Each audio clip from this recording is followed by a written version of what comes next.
तो सबसे ज़्यादा कॉमन मिस्टेक हम क्या करते हैं वो समझते हैं।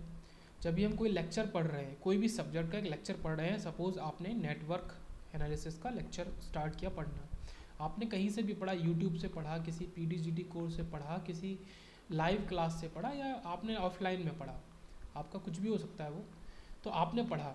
बट वहाँ पे सबसे बड़ी गलती हम क्या करते हैं, और जो ही लास्ट में जाके हमको बहुत ज़्यादा प्रॉब्लम देता है, वो गलती ये है कि आप ये मानिए ये जो येलो वाले खाने हैं ये रिवीजन के लिए है। This is for revision, this is for revision, this is for revision and so on. किसका रिवीजन? लेक्चर 1 का रिवीजन, लेक्चर 2 का रिवीजन, लेक्चर 3 का रिवीजन, लेक्चर 4 का रिवीजन, लेक्चर 5 का रिवीजन, इस तरीके से। अब आपको करना क्या नहीं है, आप जैसे करते हैं कि लेक्चर 1 हमने पढ़ा, अब उसको बिना अच्छे से समझे, उसको पूरी तरह रिवाइज़ किए बिना ही हम लेक्चर 2 पे चले गए। आज मैंने लेक्चर 1 पढ़ा, मैंने उसको सही से रिवाइज़ नहीं किया, सही से समझा नहीं, उसके रिगार्डिंग क्वेश्चंस नहीं लगाए, लेक्चर 2 पे चले गए। फिर लेक्चर 2 से लेक्चर 3, लेक्चर 3 से 4, 4 से 5, 5 से 6। ये पूरी तरीके से गलत है।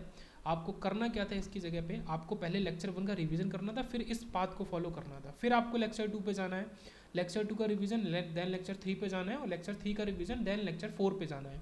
अगेन लेक्चर 4 का रिवीजन करना, अच्छे से समझना, सारे क्वेश्चंस लगाना, देन लेक्चर 5 पे जाना है।